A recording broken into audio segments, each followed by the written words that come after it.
Good morning, everyone. Going live again, because that is now my favorite way to record long-form content on this app. And I always go live in the morning when I look crusty and I feel my eyes. So that is what it is. I feel strongly about Sha'Carri Richardson. And the reason I feel strongly is not because I'm a weed smoker. I have partaked in weed before. It's not my vice or my favorite thing. I don't think it's a vice. But I do feel strongly about people's entire lives being ruined by it. Specifically Black people. Feel very strongly about that. And I'm not an athlete, so I don't even have the context for that part of this conversation, but I do feel like we have to ask ourselves, we have to start questioning ourselves more about these organizations and these bodies of rule creators of these organizations and who they are and what they look like and what they stand for and what they are stakeholders in. And then we need to start thinking about the dynamics of slave owners and their property, because really it goes down to that. And it happens in every field, in every institution. I feel this way about the APA. But besides all that. And also this topic is fresh on my mind because I just had to take a drug test for my practicum. And like I said, I don't regularly smoke weed. Sometimes I do in a social situation if somebody offers it to me, but the fact that you could literally be a raging alcoholic and still go work in a hospital is what are we doing? What are we doing when we're sitting here criminalizing and demonizing this plant? It doesn't make any sense, and I think everyone knows that. And I just watched an interview that Sha'Carri did where she was saying that, she knew the rules. She knew that she broke the rules. And, she was trying to numb her pain from the trauma of losing her biological mother that she had a lot of mixed emotions around. But my hunch is that Sha'Carri smokes weed on a regular basis, like most people do. Because it's just like any other recreational activity that you do when you want to relax. Some people light candles, some people light a blunt. It's really not that deep, and I really don't like when people try to make it deep. But what I really want to say is we need to think about I don't even know if this is what it's called, but the sports industrial complex. I don't even know what you call that. But how many athletes are literally on opioids? We don't even know how many of them are addicted to painkillers because they got to get back out there. I don't really watch sports, but I'll be watching sports with Thomas sometimes, and they're literally the commentators are oh no, so and so just hurt their ankle, how soon can he get back out there, blah blah blah. You know how they get out there quickly? They put them on tons of pain medication. And so this goes so deep as far as the medical industrial complex continuing to demonize. Probably they are. Yes, absolutely. It all comes back to money and capitalism. And this is why it's just we really need to start thinking about these things a little harder and critiquing them a little harder. And being no, we're not going to stand for that. That's completely inappropriate. That these people can't smoke weed unless we give it to them and they pay us for it. And then, in the absence of that, we're going to hype them up filled with chemicals that are addictive, that ruin your life. Weed's not ruining anyone's life. Government systems and bodies of people who have stake in the criminalization of Black people are ruining lives, not weed. It's weed's not a gateway drug. opioids are a gateway drug, but we give them to athletes, and they can numb their pain to a degree that weed doesn't even possess the capability of, and then go run or play a sport, and it's almost like they don't have an injury. So yeah, can we just think about that for a little bit? And like, I really hope this young woman gets to achieve her dreams, but at the end of the day, there is a lot of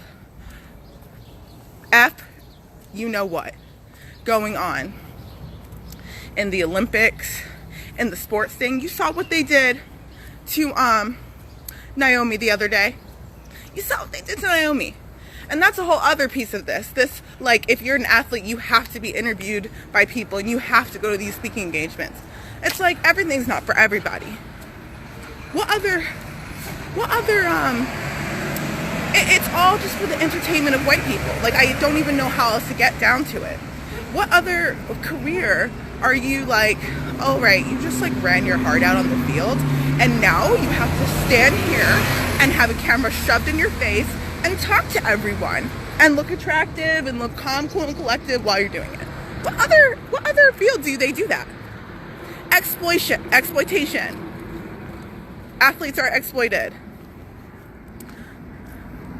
Good. I saw that too. Oh my God.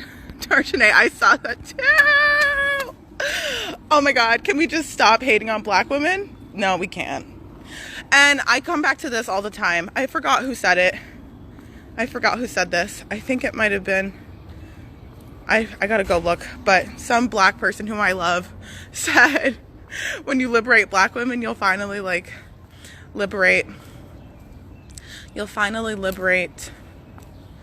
the whole world. And we're never going to liberate black women with policies about weed, because weed affects black people more than anyone else. Like, I just don't even know. And like, even if you just go back to like Afro-Caribbean roots, it's like, this is a black issue. We can't paint it any other way. It's not about the rules of a sport. It's a black issue, because we know most athletes in these major sports that everyone wants to watch. Okay, thank you. I forgot who said it. But yeah, they don't want to liberate the most oppressed of us, the least of these, because if they did, then like then we'd have a utopia. And like, some people literally want this to be hell on earth. Speaking of hell on earth, I saw a tweet that said there's literally like a portal to hell in the ocean right now. So like, I know this is not the biggest issue, because like our earth is dying, like Mother Gaia is suffering because we continue to not care. But also this matters because I'm a black woman, I'm a black person, I'm rooting for everyone that's black, period. So I just wanted to get on my soapbox, as I do, and rant about that, and have us just like, I just pose these questions, like, why are we okay with athletes being on pain medication but not being able to smoke weed? Why in these all fields do we care about testing people for marijuana, but they can be raging alcoholics, which has damages to your brain and your liver, documented, and everyone knows it? Why do we scrutinize these activities that black people are the most celebrated and most entertaining to watch? It's just like, we really need to start thinking. And it goes back to every field. Like, they come up with these hoops that you have to jump through that are completely unnecessary, and they're created by some white man in a suit.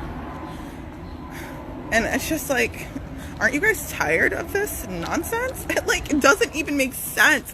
I have Venus and Virgo ruling my natal chart. Like, everything I know in life has to make sense, or else I'm like, I am discombobulated right now. And like, so being alive, like, for the past 2 years has literally been like, I'm short-circuiting every day.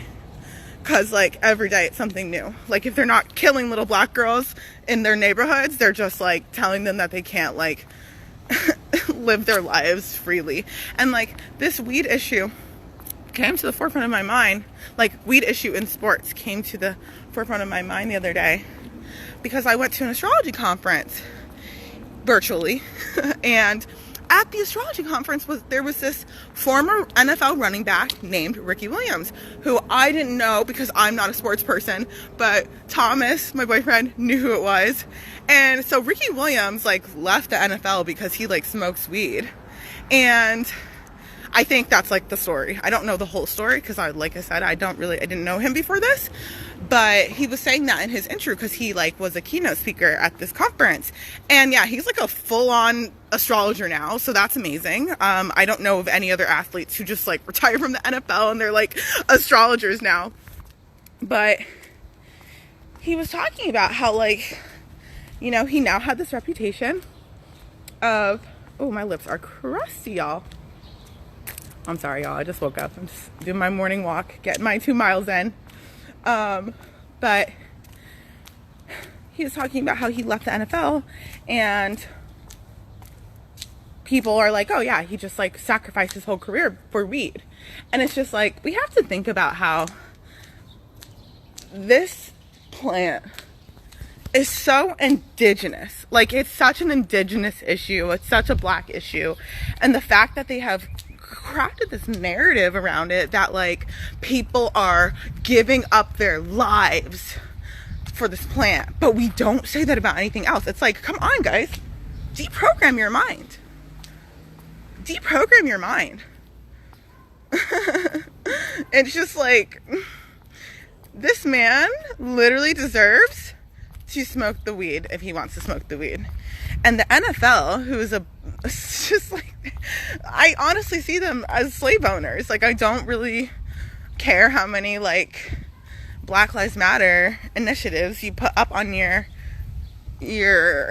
corporate nonsense. Like, it's just, you still want to control black people's bodies. You want to control black men's bodies. And if they don't play your sport, you'll put them in jail. Right? So it's just disgusting. This issue has so many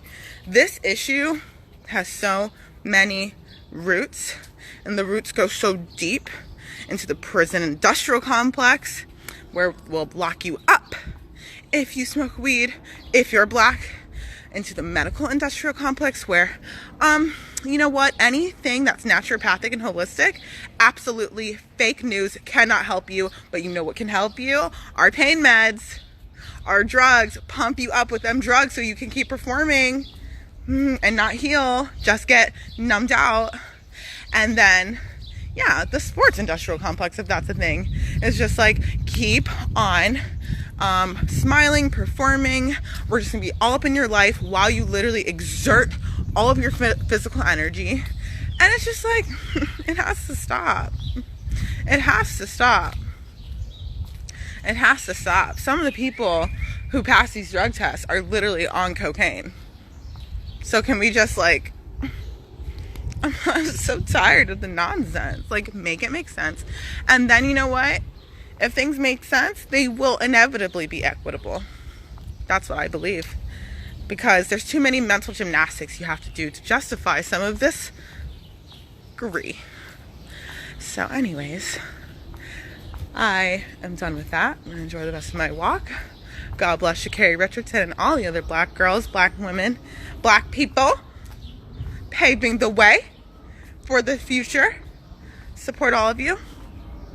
And get outside on this beautiful day. Peace.